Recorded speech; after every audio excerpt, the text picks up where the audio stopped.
I don't know if you've heard Yvonne and I's background story, but we started this thing from nothing, literally nothing. I had filed a bankruptcy when Yvonne and I started our first restaurant. So, then when we moved here to Wilmington and started Clean Eats, we didn't really have any ambitions. All we gave a shit was bodybuilding and, having the cafe to be able to make our own food. And we wanted to be around other people that competed. We didn't give a shit about the restaurant business. And Yeah. we damn sure didn't care about growing the brand. And, like that was just not even in our brain.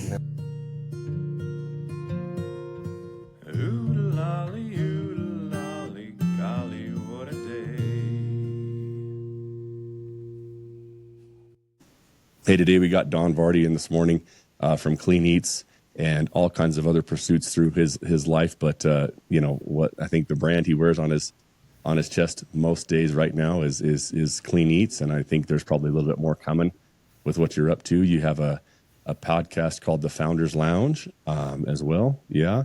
And that's kind of what I know about you, man. I mean, I know your food is good. I know that's where we go when we're trying to refuel out here. We're lucky to have now 2 franchises in our area that are close to home for me. So it's great stuff, man. Love what you're up to. But tell me what else you got going, man. Awesome. Thank you for having me, man. I really appreciate it. Oh, I love it, man. Appreciate Oh, you. man. So what else do I have going on? A lot. Yeah. Yes. I still run Clean Eats day to day. I'm still the co-founder with my wife, CEO. We ironically tried to bring in another CEO to run day to day. That did not work out well. Many reasons I just won't get into, but it didn't work out. And so Yeah. here I am back at it again. But aside from that, we have a 300-acre farm that we converted into an event venue. So that's been a whole Awesome. other, like, just challenge and kind of a time suck. That's where I go to kind of escape and get away is I go out there and ride our horses and just play in the woods like a hillbilly. But we've got that going on. I've got the podcast going on. That podcast, man, has been probably a 6 to 7 year endeavor. Yeah. I started the Clean Truth. Ironically, I'm wearing the shirt today. That I didn't plan that. Started that, man, probably 2018, 17, 18.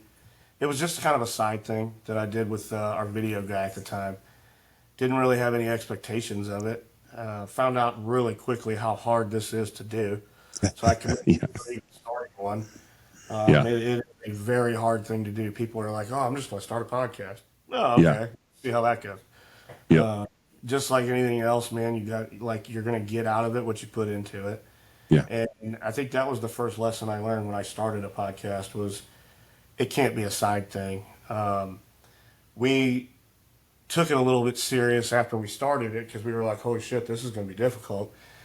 And we tried to plan out like weekly episodes. And I had a lot of the Sorinex guys on, just different guests from, that I'd met through Summer Strong and Winter Strong. And it was awesome. And then it just got to the point where I don't want to say half-assing it, but I wasn't able to give it 100%. Yeah. So we just kind of put it on hold. And then Clean Eats started this really huge growth trajectory, and I didn't have time to do it. So we kind of backburnered it. And then when we moved into our new headquarters here last January is when I said, okay, I think, I've definitely got the space and the technology and the facility to do it. I Yeah. can kind of tweak it and talk more about founders and business owners. So I rebranded it to the Founders Lounge and started doing it. I think I got maybe 12 episodes in. The same thing happened. I'm like, why Yeah. is this always happening to me? But Yeah. now Why we've do you been why do you think it happens to you, man? What makes it what makes it hard to, because it's a fun conversation, right? But it's hard to see the ROI on it, I think, probably.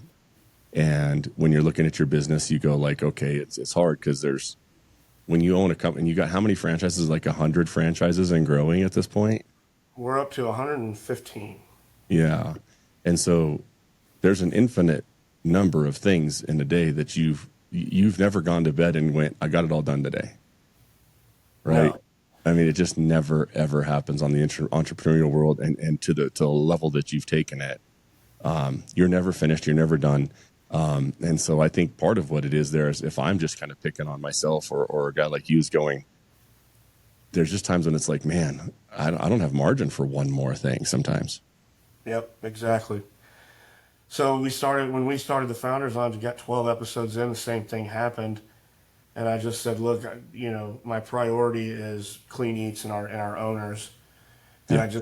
I can't really dedicate the time to do it. So I had to take another little break. And then, here recently, we've had a lot of internal things happening in the company, just growing pains. I can think of a million examples to give you, but it got to the point where I was like, okay, some of these things that I'm dealing with and these problems and fires I'm putting out, and it's not all negative. Some of it's positive. I'm like, I can start this podcast up, and I need to make the time to have the conversations, whether it's with a guest or whether it's with a new co-host that's part of my marketing team, to where I can give people value, right? And so now what I've kind of done is taken a lot of the things that I talk about on the podcast and purposely speak to our owners, Right. right? Like take other business owners and some of their growing pains, some of their lessons.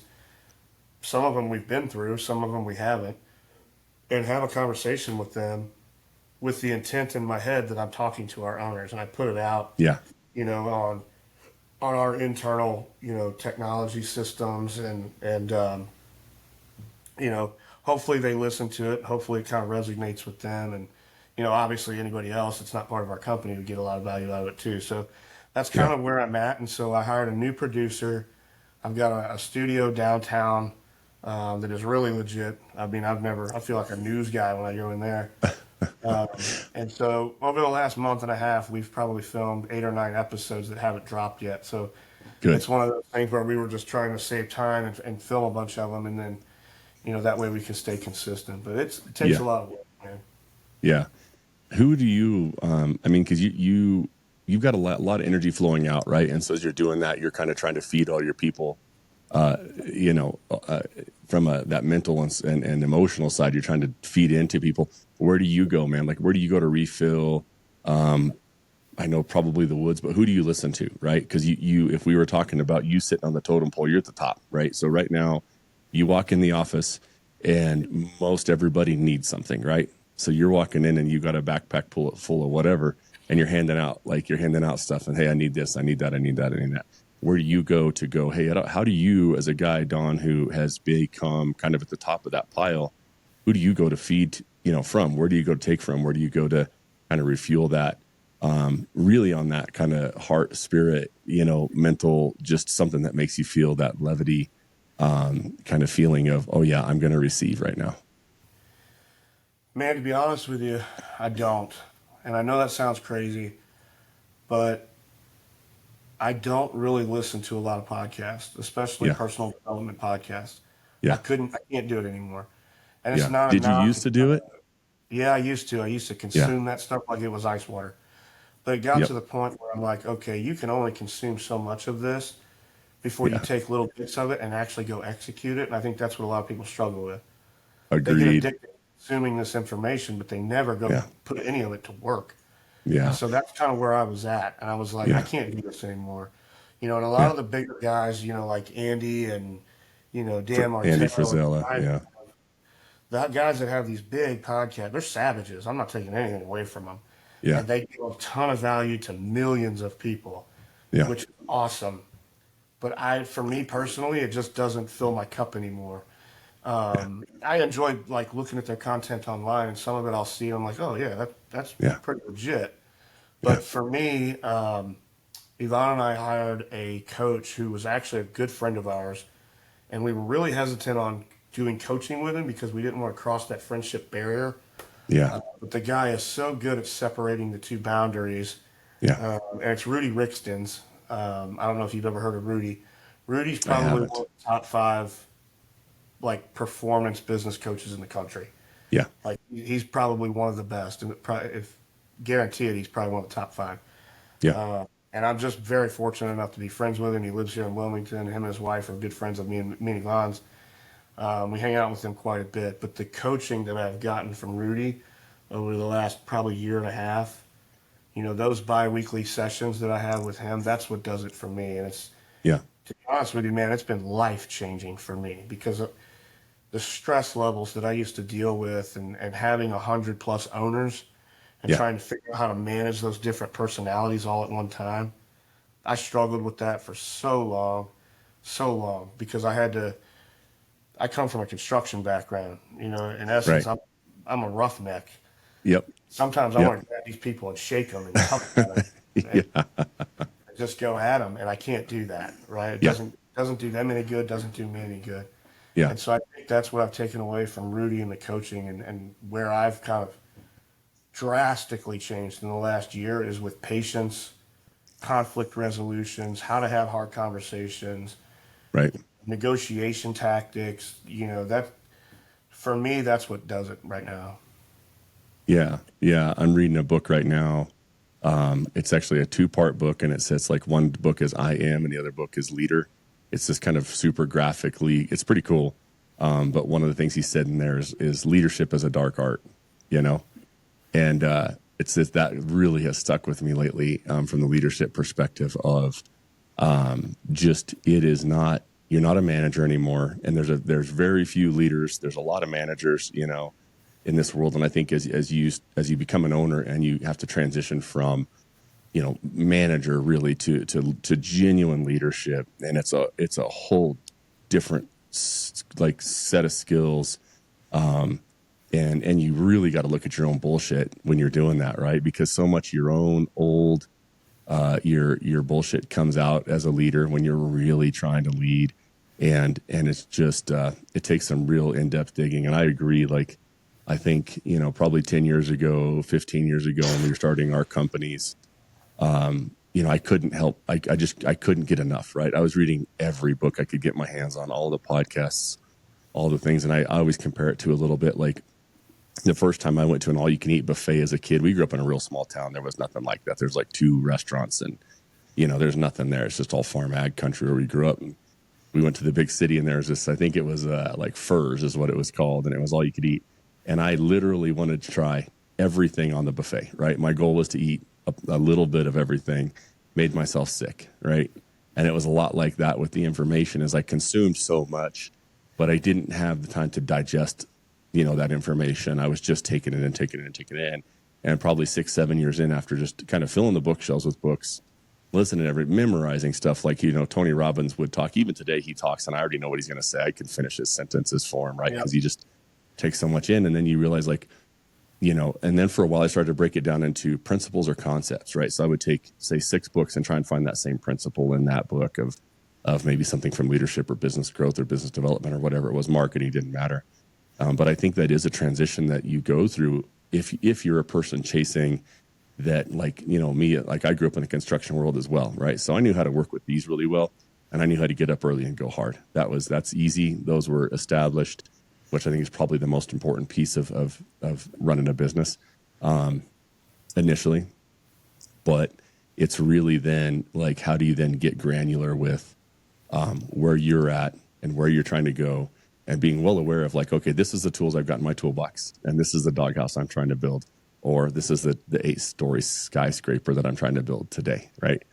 And so I think that we've done the same thing, Don, is really have transitioned to a coach that works with me and my brothers, both as a group and then individually, to really dig in on our own bullshit. And so it's different. We'll leave, we'll go talk about our shit. And I don't know if you and Yvonne, do you guys meet together and individually as well to kind of work on stuff with the coach?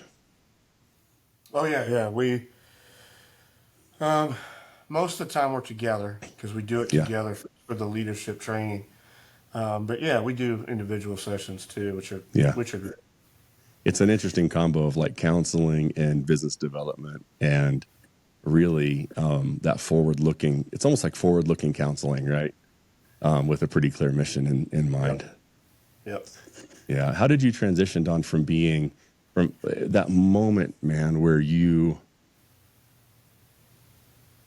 looked in the mirror and you were like, hey, I'm the man. Like, I'm the guy. I'm the leader. I'm the one that's supposed to lead $100 million company. How did, that I don't want to say imposter syndrome because that's just overused, I think, but that, at what point do you go, yep, I'm going to put the crown on or whatever it is, I'm going to pick up the sword and I'm that guy, right? And really looking in the mirror and really feeling like you're that guy. Oh man, I know this is going to sound cliche, but I don't know if I ever have. Yeah. I mean, I don't know if you've heard Yvonne and I's background story, but we started this thing from nothing, literally nothing. I mean, I had filed a bankruptcy when Yvonne and I started our first restaurant. So, then when we moved here to Wilmington and started Clean Eats, we didn't really have any ambitions. All we gave a shit was bodybuilding and, having the cafe to be able to make our own food. And we wanted to be around other people that competed. We didn't give a shit about the restaurant business.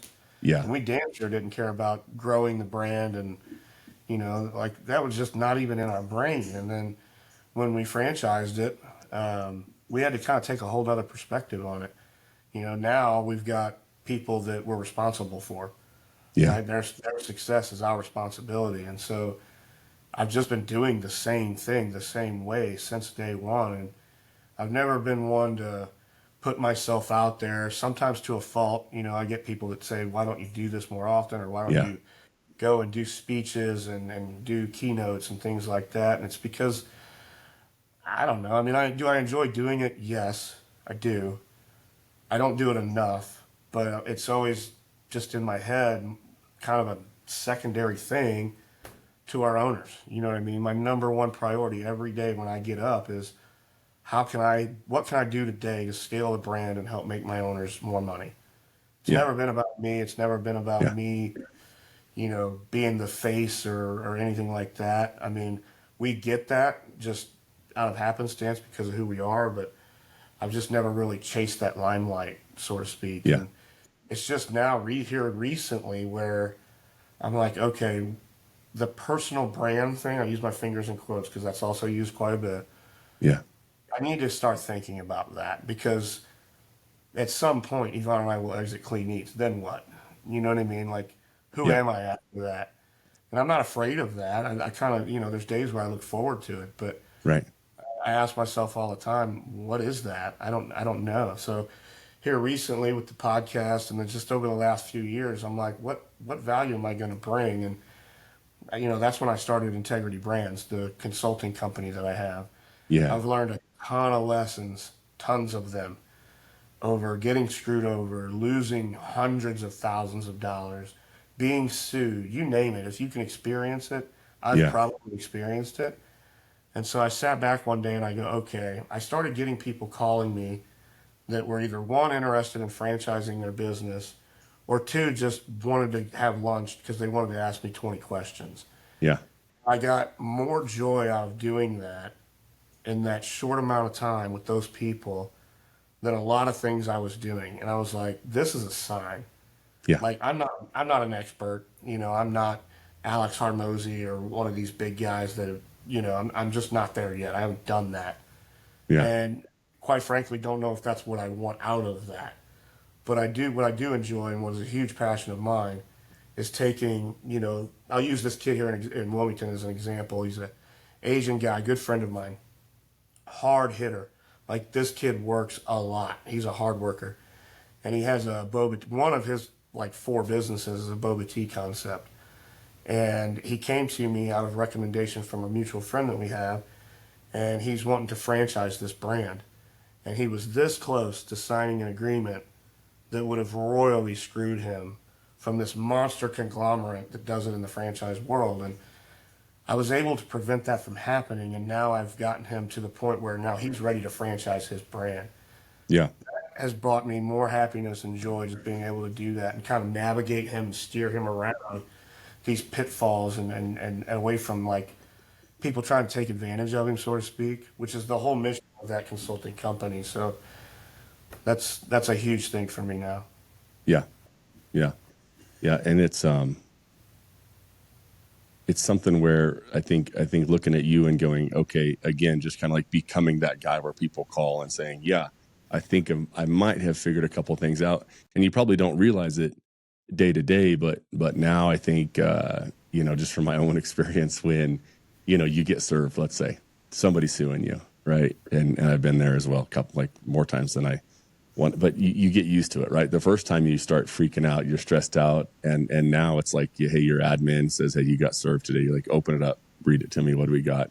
I'm not even coming into the office today. So, it's probably nothing. We'll handle it. And you just go, these are the steps, that you go through, and it is what it is. Because I think that as you push hard, you're just going to come across that. There's just too many opportunities. It's a little bit like my wife teasing me, because I'll get probably one. I've been better lately, but I was good for like 1 or 2 speeding tickets a year for a long time because I was on the road. You know what I mean? 55, 60,000 miles a year in the truck. And I'm just like, babe, here's the deal. I'm on the road 60,000 miles a year. I'm going to get a couple speeding tickets, right? It's just going to happen because it's just my numbers are up, right? And it's like, if you're acting, you've got so many people coming through stores and 115 locations. I mean, there's the odds are you're going to get people coming at you. They want some of what you got, right? And I think that's the thing with leadership, or even if we're talking business growth and entrepreneurship, it's you got to know that you're putting yourself in that spot where you better be ready to take those punches. Yep, absolutely. Right. And I talked to Bert at Soren, our mutual friend Bert, the other day, and he goes, "How you doing, brother?" I said, "Man, I can't tell if I'm crushing or getting crushed right now. It's one of the two, and it's just I don't know." And he kind of responded. He goes, "Yeah." He goes, "Am I the fist or the punching bag? I can't tell either." And I think most of us that are in that on the daily, you feel that way, and I think it's both, right? I think in any given day, it's that you've seen that entrepreneurial kind of graph where it's like, hey, I'm winning. No, I fucked everything up. I lost everything. Oh, here we go. We're taking over the world, and you just hope you end the day right at that, like, okay, we're doing okay. We got, Yeah, I always tell people, man, especially business owners, entrepreneurs, if you're going home every day stressed, scared to death, you don't know what you're doing the next day, just absolutely insane, you're doing something right. That means you're doing it right. Yeah. There's not a day that goes by where you're just going to come in, put flowers on your desk and shake hands, kiss babies, and go home. That is not it. And if that is what you're experiencing, you're doing it wrong. Absolutely. And I think what's hard for us as an entrepreneur, you have to get really good at being okay with knowing you probably fucked up about 40% of what you were supposed to do today. You didn't get everything done. And you have to get really, it's a weird balance because there's this juxtaposition of being good at dealing with that as a person, but also being sort of task oriented and driven and goal kind of focused. I'm going to accomplish X, Y, and Z.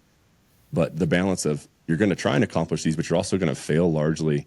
And, the people that work for us, mostly they cannot handle that, right? They need to know that I come in and the files are on the left side of the desk and I put everything on the right side and it's done and it's 5:03 in the afternoon and I can leave. And for us, you're going to bed at 9:30 going, I can get 2 more emails in.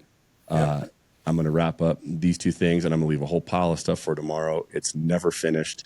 And I think it's an interesting, because for me, I'm good with that, but it also causes it can cause some angst, or it can cause issues within the company, right? Because that personality that makes me good at dealing with all that also makes me a pain in the ass for some of the people that work for me, because they're like, I needed you to do this. And I've gotten better now at going, hey, it ain't happening this week or even next week. I don't have the energy for it. So that's just going to have to wait. And it can frustrate them a little bit, Absolutely. And it's a struggle for them. But I go, hey, this is, I don't know. I don't tell you. You can start your own, or you can just put up with my bullshit, I guess, a little bit and it's a douchey way of putting it, but it's the truth sometimes. Yeah, and I think the one thing that you left out there that is a major component of that is, you've probably heard the term before, paralysis by analysis.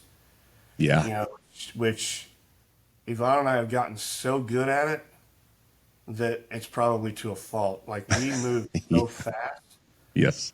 We don't think about it long enough sometimes. Yeah. Yeah. And I think it's gotten us in trouble, especially here recently, because our brand has gotten to a size now where some of the things that we used to do when we were younger, just call it like less than 50 locations.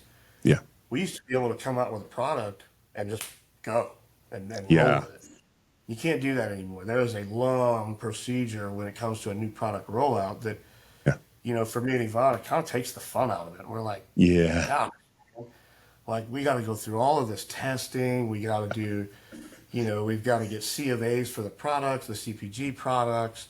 When it comes to the Clean Eats Cafe side, the meal plan menus that rotate every week, that is such a process to do now Yeah. because we're moving millions of dollars worth of food all over the country. There's not another Right. brand in the world I'm aware of that does it that way. Yeah. And so, like the mistakes that happen, they're not intentional, obviously, but now we've got 115 owners that when we trip up and make a mistake, Yeah. they are honest, man. And they are, right before I came in here and sat down in front of the monitor, I was reading an email from one of our owners who was ripping one of my guys, basically shit mouthing our entire office over the way we handled our new app rollout. And then Yeah. instinct in me just wanted to reply to him and like, just let Go it fuck happen. yourself. But I know I can't do that. That goes Yeah. back to the Rudy thing. I've learned like, okay, I'm not going to reply. The best thing to do right now is just sit on this for Yeah. a little while Yeah. and really, then I'll reach out to him and say, hey, man, and we'll have a conversation about it, and that'll probably be it. But, the analysis by paralysis thing, a lot of business owners and entrepreneurs don't reach where they actually could go because they overthink it. Yeah. They sit there and think Yeah. about how to get it perfect right out of the gate instead of Yeah. just going out there, doing it and fucking it up and learning from those mistakes. Yeah. And just learning that I think that most often for us, it looks like that failure looks like it's going to cost you X number of dollars to fail. And you're willing to sort of like, it's like playing, the craps table or whatever. And you just know I'm going to put some bets on some of these. Some are going to win and some are going to lose. And I'm willing to lose those, right? And business, thank God, is a lot more predictable than that because the house doesn't always win in business, right? We're trying to put the chips in our favor, if you will. But it's just knowing that in order to move fast, like the dollar bill is just another tool. It's just another thing that lands on the column. Of course, it becomes a lot like oxygen in the business, right? It's very important, but still, that's usually our risk is just knowing if you're going to move fast, you're going to risk a couple bucks here and there. I as doing my homework on you, listening to you talk about, we've lost, X number of dollars, and I've done the same thing. Moving into a new sector, I lost the family over $1 million on a business that I thought was, hey, this is going to work, and it didn't. And it's really hard being the shot caller at that point. Where the seat I was sitting in that business and having to come back to, for me, it's a family businesses that my brothers and I started, and it's just looking at it going like, I really screwed this one up. It just didn't play like I thought it was going to play. We lost that money. But then I think, that paralysis by analysis, you go, okay, well, how do you start digging out then? What's done is done. You move on. You can't dwell on it too long. And you go, okay, that's for us was a lot of money. And so it's like, okay, 5 years from now, how am I going to turn whatever lessons, the tools? Now I've got more tools in my toolbox, right? Went through mergers, had to sit down and merge and then divest from, with billionaires sitting around the table. If you want to learn something, you sit down with guys that have done it before, and when the table's got more accountants and attorneys at it than guys that grew up in the construction world, you better have your big boy britches on, right? Because you're going to get a spanking, and so you learn quick, and they're already 17 steps ahead of you in the chess game, and you don't even know it, right? Yep. And so we've all been through that, but I think it's just, it is that just learning the rules, kind of shifting your head around what are the rules of the game, how do I win, how do I lose, and what's it really mean if I lose? Well, it just means you're willing to stick with it as long as you do it with integrity. That's always been my thing, is like, for me, the men and women that have agreed to go on this journey with us, that if we fail and we fail with integrity and we don't screw anybody along the way, we don't take advantage of anybody along the way, I think my boys will look around and go, hey, we ate shit. We fell down, but I'm going to try again. Who's willing to go with me? Right. And I think then that's the measure of, I think, running your business right, is that they go, yep, I'm still in. We failed, but we failed trying. And we're going to start, hey, next season, let's go hard again. Right. Yep. Absolutely. Yeah. So it's just, it's, man, what a journey. And I think the funnest thing about the business thing is I don't know. I mean, I know we should think about the money all the time, but I think for me, it's just fun finding those deeper, darker parts of yourself. And so it puts you in the arena where you get to go, I'm going to learn a little something about myself. Right. Going through that now. So Yeah. What are you learning about yourself right now, Don? What are you guys learning about yourselves? well, so we started Clean Eats in 2015, Right. right? And the brand itself has never experienced a downturned economy, right? Yeah. 15 through, just call it COVID, the first 5 years, economy was booming. Money was everywhere. Yeah. Getting an SBA loan was easy. It was like, I don't remember what it was back then, maybe 3-4%. Right. So owners were getting financing like that. The cash on cash return was like a year. Yeah. So like, it was so easy for us to grow and scale because of what the economic situation was then. COVID hits. Ironically, COVID for our brand was the best year we have ever had. Right. In terms of growth, not sales, but growth. But even in sales, the restaurant industry took a dump. Yeah. I mean, a lot of industries did, but specifically, the restaurant industry got killed. They got hammered, obviously, because nobody could go. But the really good ones that survived was able to adapt and kind of, juke and jive, which is what we did. And luckily, our business model was set up perfectly to do that. We're prepackaged meals, right? And the distribution side of our company thrived. It grew because everybody was having meals delivered, which you guys used to do. Yeah. And on the restaurant side, we were able to we already had like DoorDash and like all of the third party stuff. So we took a lot of basically everything we did and threw it in on like third party delivery. Yeah. And so we finished COVID. We only dipped year over year like 11%, Yeah. which was extremely good compared to the rest of the industry. Yeah. And then 2021 comes around, all the restrictions are lifted. The restaurant industry was like a slingshot. So like Yes. if you know anything about the restaurant industry and you look at like big brands, even the publicly traded ones, you go back and look at 21 and you look at their numbers, those are an anomaly. You will never see those again. Yeah. Probably for a long time, you'll never see Yeah. them.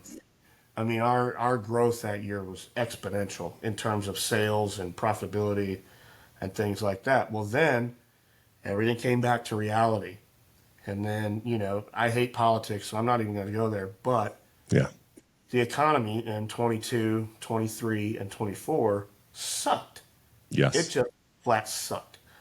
People weren't spending money, consumer spending was down, and so we're in a position now in May of 25. We're coming out of it, right? Our Yeah. sales dipped in 22, 23, 24. Not a lot, but it did. Single digits, which nobody likes to be in anyway. So, Yeah. some brands were double digits down. Some brands have never recovered, and there's a lot of bankruptcies. There are. Some of those bigger brands went bankrupt. Your big chains did.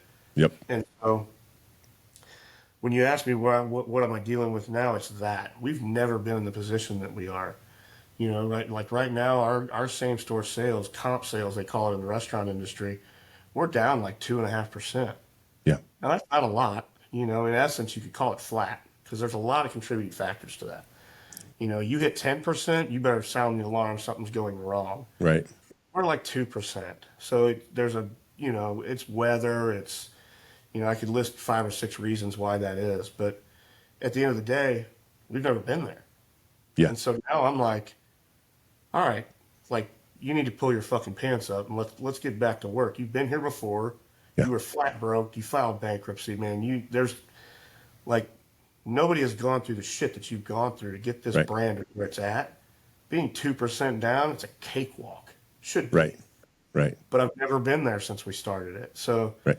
now I go every day. I'm like, all right, how the hell do we climb out of this hole? Like, let's get to work. Like, Yeah. and as funny as it sounds, I'm actually grateful right now that we're going through it. It's teaching me a lesson.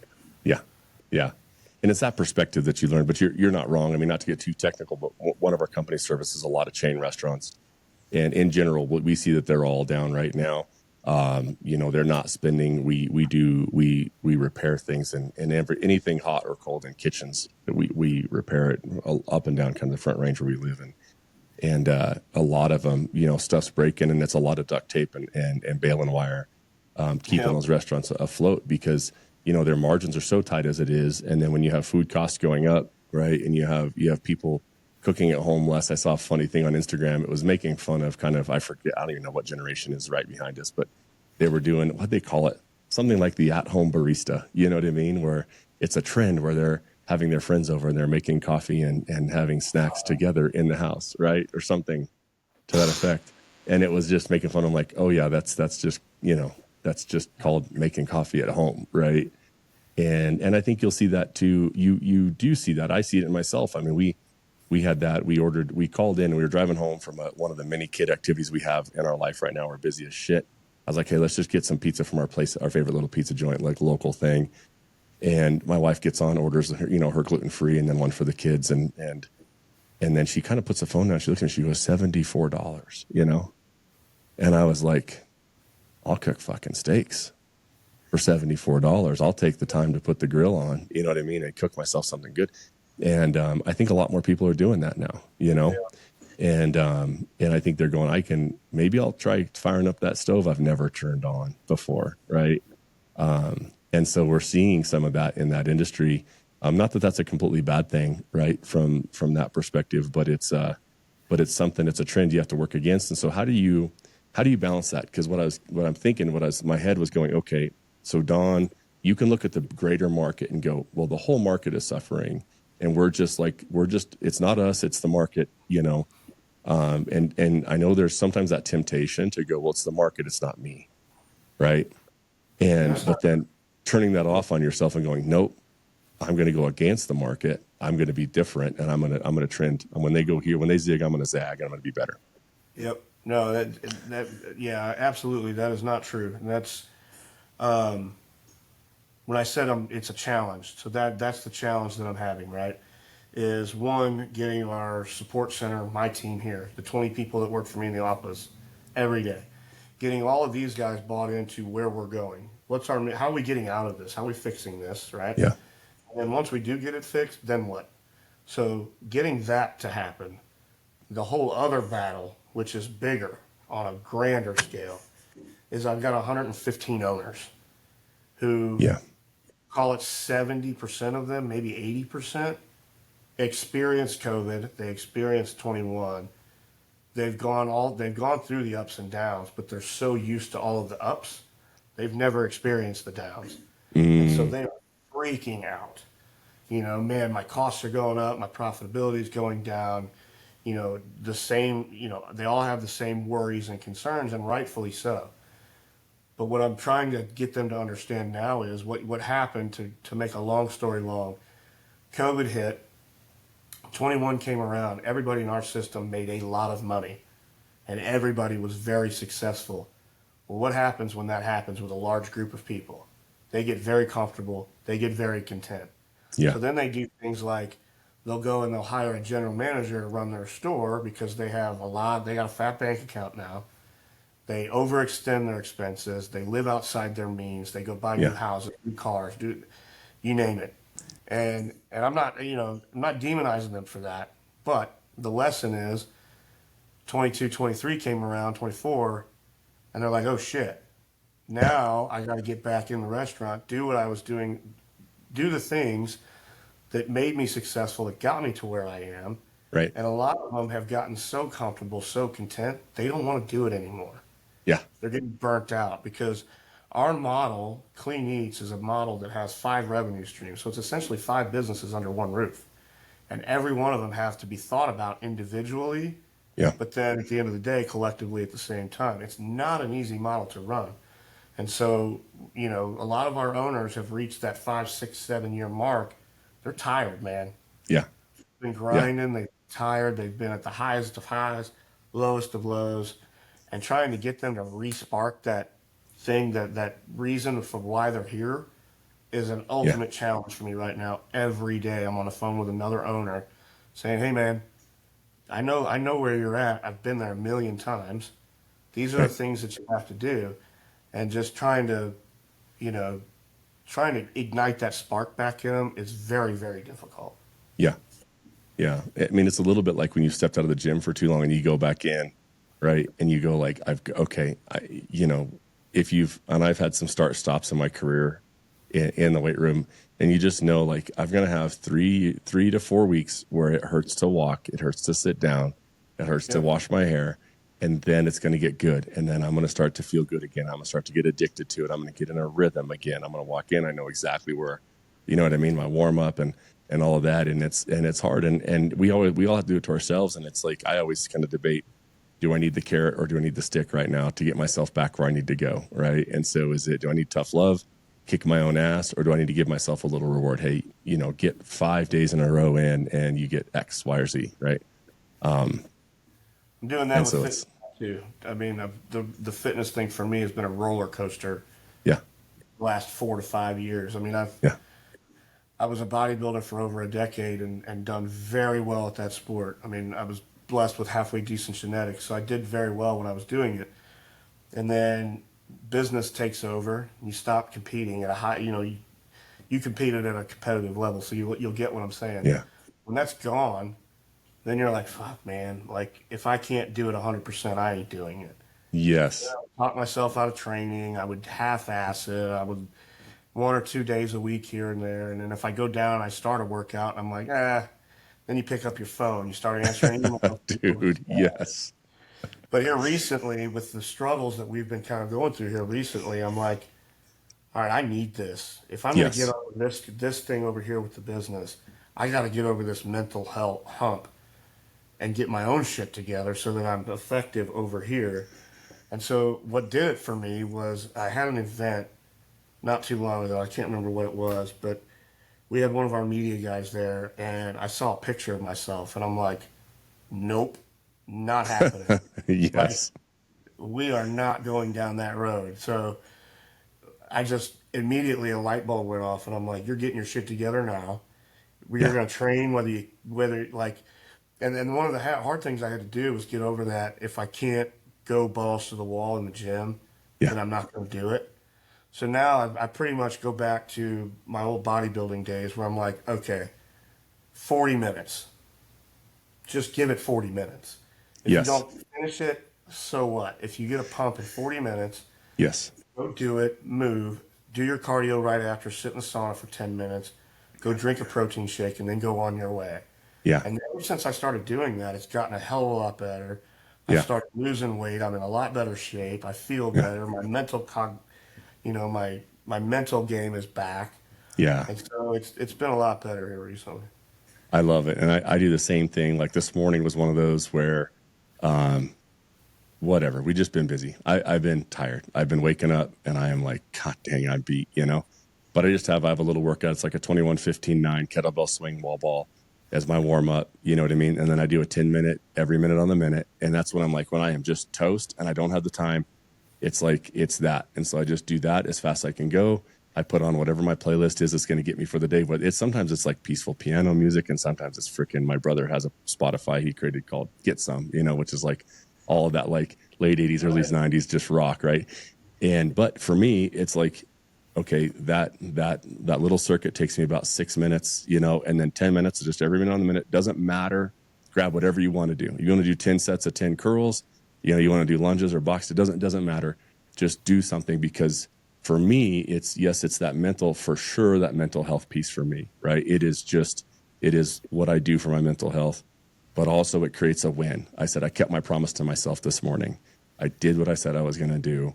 And then one leads to the other, to the other. And then maybe sometimes at the end of the day, I'll have time to get another little workout in. I'll do something very similar, at the end of the day, or some sandbag carries or whatever. And I like to shoot my bow, kind of a combo, shoot the bow and do some other stuff in between. But it is giving that, was it James Allen wrote the book, like Good is the Enemy of Great or something to that effect. But I think in the weight room and in fitness, it's the very opposite, right? For me now. And that's just my journey. But I think great's the enemy of good enough, right? Right now, it is. One of the other things that was important to me in reversing this whole mental shift that I had to have was just the overall longevity and health thing for Yeah. me. I'm like, I am under a ton of stress. Yeah. My body dumps cortisol by the gallons. Yeah. And so, and I'm 45. I'm 220 pounds. Yeah. My frame carries a lot of mass to it for a guy my size. I'm very short, Yeah. and I have a severe sleep apnea, and Yeah. I've got severe like acid reflux, and I'm like, I am not. I refuse to be that guy that has a heart attack in my 50s. Yeah. Like that's my Yeah. biggest fear Yeah. is not waking up and having a heart attack in my sleep because I didn't Yeah. freaking just do the normal simple things that could have affected my health on a drastic basis. Yeah.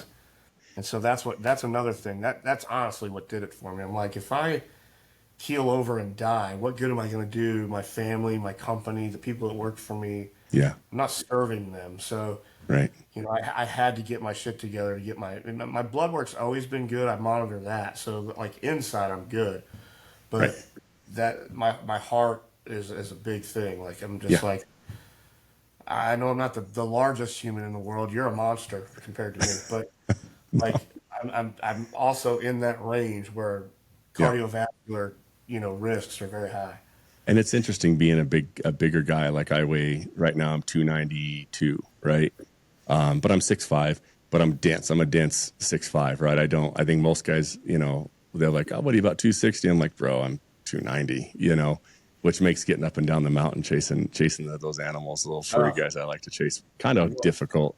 It's really rough. And so it's just, but it's an interesting thing kind of, after I was never extremely strong. I squatted just shy of 700 pounds at one point.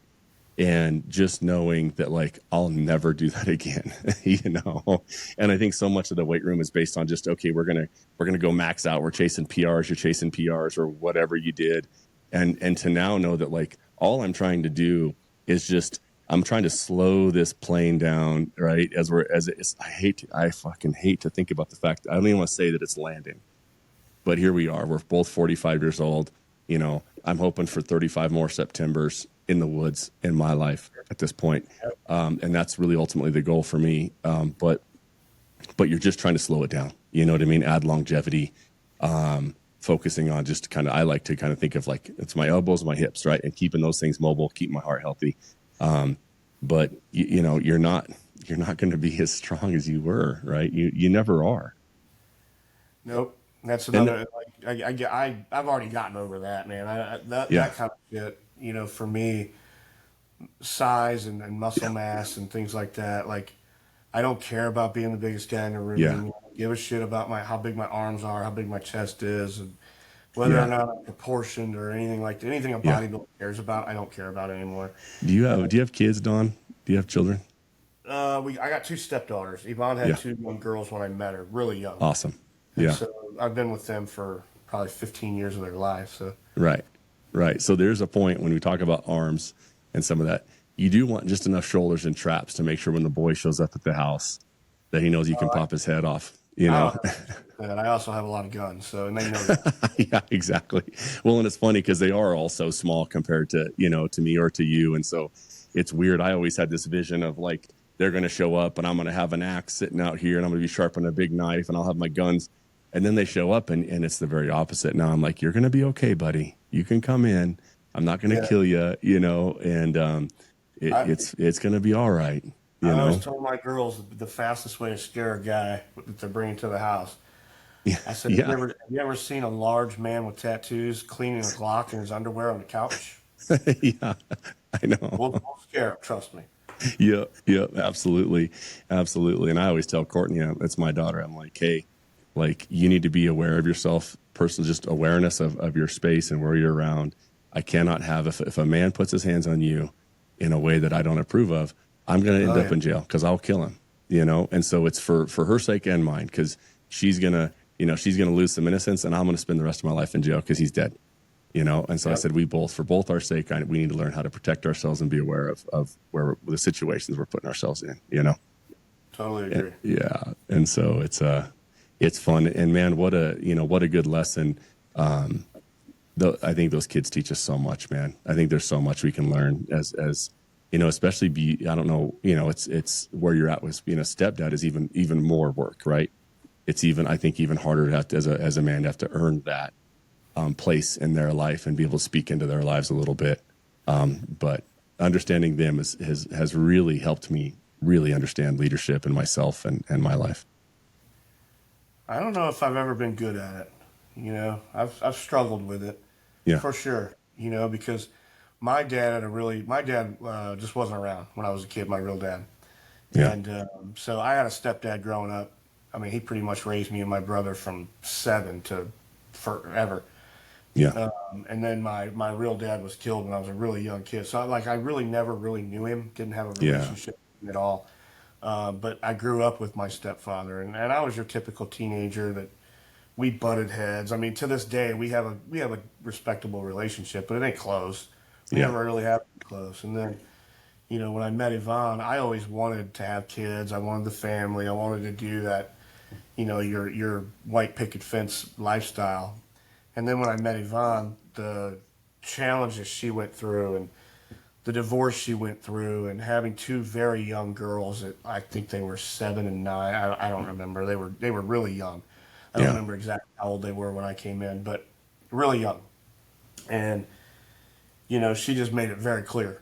I'm not having any more kids. So if this is Yeah. something that you're dead on, then, we can see where this goes, but you can go anytime and I won't be offended or it won't hurt my feelings. And, just getting involved with her and being around those girls, I'm like, okay, maybe I don't want kids of my own. It took me about a year or two to get there, but I'm like, maybe this isn't in the cards for me. And Yeah. I am very grateful. I'm very blessed to be, a part of those girls' lives, growing up from really young girls to now grown women. Now they're in their mid 20s, and one's graduated college, and the other one has 3 jobs. She lives with us and has 3 jobs. Very responsible, and love them to death. But it took me a long time to learn where to insert myself Right. because I'm not their father. Their Right. father, their father's involved in their life. He's still around, decent guy, has his faults just like anything else. But for me to learn where do I step in and take over in that role, Yeah. has been a challenge. And now that they're grown, it's different. It's weird. And I went through the same phases that I think every dad goes through, where when they're really young, they're cuddle bugs. They don't know any different. And then you go through the teenage phase where they're too cool to be around Awkward you. side hug phase. Yeah. Yeah, they're too cool for school, and then now they're adults, and now we're like buds again. We Yeah. talk about life and things like that. So it's been an interesting ride, and I've gotten it wrong probably more than I've gotten it right. But Sure. love them to death. They love me. We have a great relationship, so I wouldn't Yeah. trade. Yeah. How is it being partners with your wife, man? I don't know if I could do it without her. Yeah. We both have our own little side endeavors. The consulting company she doesn't really get involved in with me, and she kind of has some side things on hers. But when it comes to running this brand, no way I could do it without her. She's the yin to my yang and vice versa. And Yeah. a lot of the things that are her strengths are my weaknesses and vice versa. So I wouldn't trade it. Yeah. Not easy. Yeah. We say that to everybody that comes into our brand, that comes in and wants to buy a franchise and invest in the brand. We make it look easy, but it's not. Yeah. And one of the biggest ways we've kept it going without us wanting to kill each other. We've been married for 12 years now, but been together for 16 years. Yeah. One of the biggest things that has kept it, in all of that time, we've had 3 like knockdown, drag out fight, like serious arguments, serious fights, to where we almost slept in separate rooms. It was that Yeah. bad. Yeah. But that's it. And I think it comes down to trust, communication, and staying in our own lanes. Yeah. That's the biggest one on the business side. Is the things that she does for the company, I don't get involved in, and I make it very clear, and everybody knows that. And Yeah. the things that I do in the company, she doesn't get involved in, and everybody knows it. And we keep them very separate. And we don't ever make a major decision without the other one in the room. That's always a big no. Just because we are partners, and it's a partnership. So it's a struggle, but it's Yeah. I love it. I wouldn't have it any other way. Yep. Yep. Absolutely, man. Before we have to wrap up here, man, like what do you have for adventures going on this year, man? I mean, the business itself is a huge adventure, but do you have anything fun planned? Do you going on anything crazy? I think we met kind of talking a little bit about hunting and that fun mix of just hunting and business and fitness. And that's kind of how I think for you and I, that Venn diagram overlaps a lot. And so it's like, there's this guy's fun to talk to, but you got anything that's going to feed your heart, man, this year? Something fun? Nothing big, man. I can't go out west this year. Andy Mokel is like, he's killing me, wanting me to come out. And, Yeah. I went out there, not last year, the year before. I went out there and I shot my first elk with Andy. Amazing trip. I had a blast. It was absolutely amazing. And Yeah. we were on public land, so this wasn't like a guided hunt. And it was Yeah. wild. He kicked the shit out of me, by the way. After day one, I couldn't walk straight. Like it Yeah. was, and I trained for that hunt. Like I was on the stair mill for months before that. Yeah. Thought I was ready. Thought I was in good shit. That mountain Yep. killed me. And Andy's like, dude, just don't worry about it. We've got a week. Like just we'll take our time. Blah. Did you find like day 4 or 5 that your legs you found those mountain legs a little bit and you're like, oh, there it is. Like stuff got I don't think just, I went back up the mountain for a day and a half, maybe close to 2 days, and then we went back up. But it was brutal, man. It was hard. One of the hardest things I've ever done. And I'm going back. Eventually I will go. But last year we had all the construction going on at the farm, so I couldn't really leave. yeah. And this year we've just got so much, scheduled. Now we're booking weddings and we've got events that I have to be out there for. So Yeah. I don't really have anything big, major planned. I'm going to travel around and go to some baseball games, here and there, but nothing, nothing extreme like I like to do it once a year. So next I will probably go back to Montana and hunt with Andy. I think I've already got I don't know how they do it out there. The points. You'll have 2 or 3 points then, and you'll be able to draw more than likely be able to draw whatever that tag you want to get is. And but it's interesting, man, as you get into it, there are times you just have to go like, you just don't have margin for everything you want to do. And, in those Olympic years when I was training, I always tell kids, like I had 3 colors of highlighter, it was either training, business, or my wife. At that point, we didn't have kids in those earlier years. And, somebody'd call me, hey, you want to go on a snowmobiling or this or that? I said, I didn't say it this way, but basically I'd look at myself and my planner and go, I don't have that color of highlighter today. And that is what it is, and but you're just trying to go, in order to do what I want to do, I had to be one of the best in the world, And I think that was just such a good lesson of going, if you're going to do something that's really great, and you should try and do something that's really great, whatever that is in your world, it doesn't matter, right? It's this whole idea of anything you're doing at some point in your life, you should just say, hey, can I be the best at this and see how that goes? But having to say no to a lot of things, especially fun stuff, right? Like hunting or, for me, hunting, fishing, right? Just getting outside. We don't really enjoy traveling too much. Like most people love to travel. They love to go on these I just don't like it. We travel so much getting this business going that I don't like to be in airports. I hate being in airplanes. Yeah. For us, that fun thing to go do is just go out to the farm, ride our horses, shoot my bow, shoot my guns, and enjoy the peace and quiet. Absolutely. And you really start to long for that. And it's interesting. I've kind of landed on that too, where, you have this, I think when you're young and I think we grew up pretty similar, right? Construction, dirt poor, no money. And I mean, my first time on an airplane was when I was in college. I had, going to a track meet. I hadn't seen the ocean, hadn't been on a plane. So it was my first 2 big memories there. But you think you're supposed to want to go travel, take 14-day vacations and do all that. But I think especially if you're in pursuit in the business world or anything else, for me, I have found like 3 days is plenty. A 3-day, if I travel, get away, and just reset a little bit. If you can get away from the phone, I think that's for me the biggest is just get away from, tell your team, hey, I just need to take a little step away and I'm going to come back and I'm going to be ready to go, but I just need a little baby break in. Doesn't mean you have to be anyplace else in the world, right? I think we all, stress travels really well, right? Your problems travel super well these days. But just that a little reset, I think for me is what I crave, just a little bit of time away. Agreed. Yeah, a couple times a year. So Man, what else? What else are you learning? Anything you can drop? I know you got stuff piling up. You know, life is busy, business is busy. What else are you working on, man? Just a nugget for, I mean, this is a selfish question, right? But advice from, you know, big brother Don, like, what are you working on, man, that we can take away with us and go, hey, this is a little tool to put in the toolbox or a nugget to take with us. Oh boy. I would probably say, back to the conversation we were having earlier, is, you know, you're going to go through struggles. We're going through one right now. Mm-hmm. And my struggles are like first world struggles. They're not even struggles, right? Yeah. Like our business is down a little bit. Boo hoo.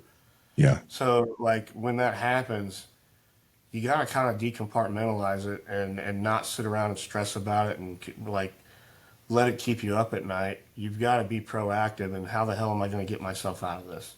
Yeah. What am I going to do to fix this? And put your head down and go to work. I mean, that's where I'm at right now. And Yeah. you know, the farm and the podcast are the only two outlets that I'm using, and the gym, obviously. But you know, talking about it a lot and being open and transparent about it, like on my podcast episodes, helps. Yeah. And just trying to figure my way out of this thing. Yeah. Yeah, absolutely. Dude, how do we get more of you? Just give us one more drop on your podcast, the Founders Lounge, and then the consulting side, which I think is super interesting. It was really hard for me not to start asking questions around that. So I'll do this outside of this, but I know from doing it myself, just there's so many lessons in there that I'm curious about.